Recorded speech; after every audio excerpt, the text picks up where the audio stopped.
और अटल बिहारी वाजपेयी भारत के प्रधानमंत्री हुआ करते थे। उनके ही कार्यकाल में भारत में स्वर्णिम चतुर्भुज रोड का निर्माण किया जाना था। वह सपना भारत के यशस्वी प्रधानमंत्री नरेंद्र मोदी जी साकार करने में लगे हुए हैं।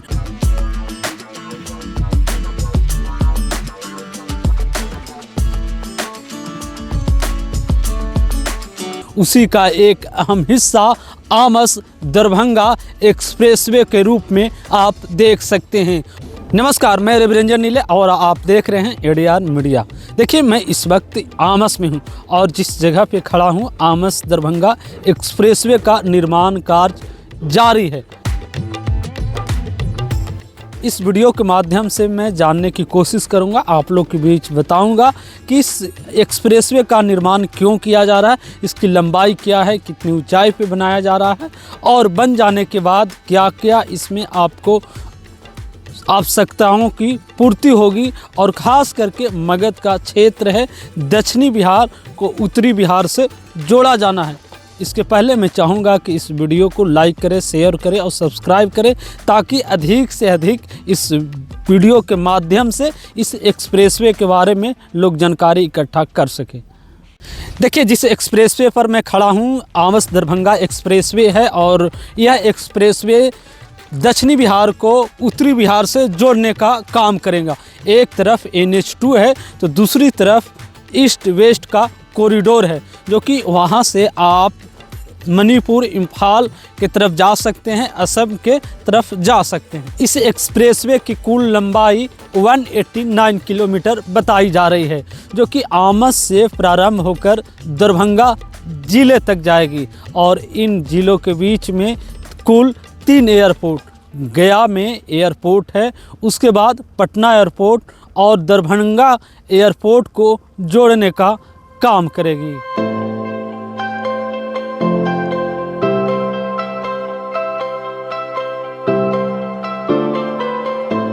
देखिए, आप लोग सोच रहे होंगे और जानने की कोशिश कर रहे होंगे कि आखिर इस एक्सप्रेसवे को निर्माण क्यों किया जा रहा है। इसका जवाब यह हो सकता है, चूँकि भारत एक विकासशील देश है और विकसित श्रेणी में आने के लिए यह काफ़ी प्रयासरत है। आप देख सकते हैं कि भारत एक तरफ अपनी आवश्यकताओं को पूर्ति करने के लिए कच्चे माल को एक जगह से दूसरे जगह तक पहुंचाने के लिए साधन की और यातायात व्यवस्था की ज़रूरत पड़ती है। ऐसे में NH2 जो कि ग्रैंड ट्रंक रोड बोलते हैं, वहाँ से दरभंगा जाने में समय ज़्यादा लगता था।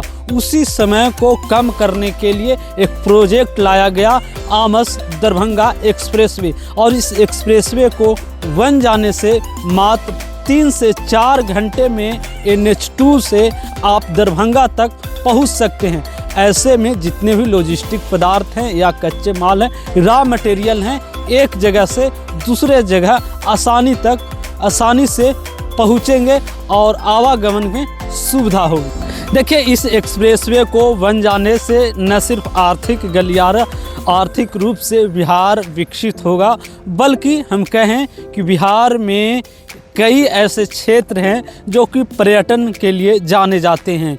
मिथिला और मिथिलांचल का वह इलाका, वह क्षेत्र जो कि अपनी संस्कृति के लिए न सिर्फ बिहार बल्कि भारत के पर्यटकों को लुभाता रहा है। और बोध गया नाम तो आप लोग सुने ही होंगे, बौद्ध पर्यटनों का एक महत्वपूर्ण केंद्र, जहां प्रतिवर्ष न सिर्फ भारत बल्कि देश दुनिया के तमाम देशों से यहाँ पर्यटक आते हैं और भगवान बुद्ध की शरण में जाते हैं और उनसे शिक्षा दीक्षा ग्रहण करने का काम करते हैं। और जब ऐसे में मिथिला की संस्कृति की बात की जाए और फिर बिहार की बौद्ध सर्किट को एक जगह से दूसरे जगह जोड़ने का बात की जाए, तो ऐसे में आमस और दरभंगा एक्सप्रेसवे फलदायक साबित होगा। और तो दूसरी तरफ इसी मार्ग में पड़ेगा वैशाली, जो कि बौद्ध सर्किट के अंतर्गत आता है। हम कह सकते हैं कि आर्थिक गलियारे के साथ साथ इस एक्सप्रेसवे को बढ़ जाने से पर्यटकों के लिए भी बहुत सुविधाजनक होगा और इससे बिहार को सबसे ज़्यादा फायदा होने वाला है, खास करके रेवेन्यू के क्षेत्र में। याद कीजिए उस समय का जब भारत में प्रथम बार एनडीए की सरकार बनी थी और अटल बिहारी वाजपेयी भारत के प्रधानमंत्री हुआ करते थे। उनके ही कार्यकाल में भारत में स्वर्णिम चतुर्भुज रोड का निर्माण किया जाना था। वह सपना भारत के यशस्वी प्रधानमंत्री नरेंद्र मोदी जी साकार करने में लगे हुए हैं। उसी का एक अहम हिस्सा आमस दरभंगा एक्सप्रेसवे के रूप में आप देख सकते हैं। और वर्तमान में बिहार के मुखिया नीतीश कुमार, जो कि सुशासन बाबू के नाम से भी जाने जाते हैं, इनका भी एक अहम ही रोल है इस एक्सप्रेसवे को बनाने में। लगातार नरेंद्र मोदी के पास गए और बिहार को कैसे बीमारू राज से हटाकर विकसित राज्य में लाया जाए, इसके लिए लगातार प्रयास करते रहे हैं। और इसी का परिणाम है कि आप आज देख रहे होंगे मेरे पीछे कि गाड़ियां चल रही है, सड़कों एक्सप्रेसवे का निर्माण कार्य जारी है। यह लगभग ऐसा कहा जा रहा है कि 2026 अंत तक इस एक्सप्रेसवे का निर्माण कर दिया जाएगा।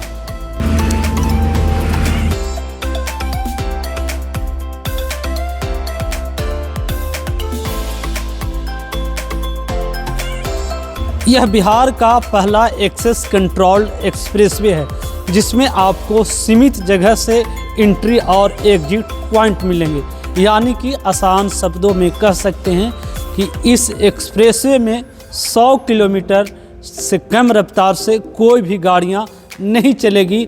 और अब आप देखते हैं जिस प्रकार से जीटी रोड हो गया या और कोई भी रोड हो गया, उसमें आम पब्लिक जाते हैं, चढ़ते हैं, ऐसा इस एक्सप्रेसवे में देखने को नहीं मिलेगा। और ख़ास प्रकार से इस एक्सप्रेसवे को बनाया जा रहा है और बिहार का यह पहला एक्सप्रेसवे है जिसमें सीमित स्पीड में चलने की अनुमति दी जाएगी।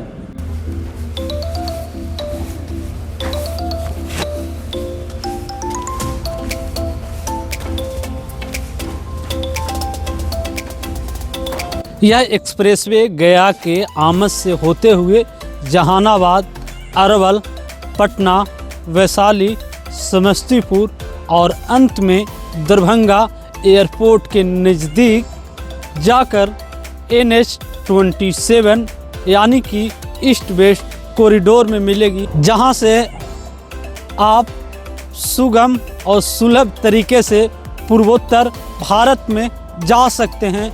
और वहाँ के न सिर्फ सभ्यता संस्कृति बल्कि पर्यटन को बढ़ावा तो मिलेगा ही मिलेगा, साथ ही साथ लॉजिस्टिक उद्योग और कृषि सामग्री को भी एक जगह से दूसरे जगह पहुंचाने में आपको सहूलियत होगी। बिहार के मुखिया नीतीश कुमार का एक अहम प्रोजेक्ट रहा है कच्ची दरगाह बिदुपुर पुल, जो कि वर्तमान में राघोपुर क्षेत्र भी इसी के हिस्से में आता है, जहां से तेजस्वी यादव जीते हुए हैं। और नीतीश कुमार का यह अहम प्रोजेक्ट रहा है और आमस दरभंगा एक्सप्रेसवे का यह भी एक अहम पड़ाव और हिस्सा माना जा रहा है।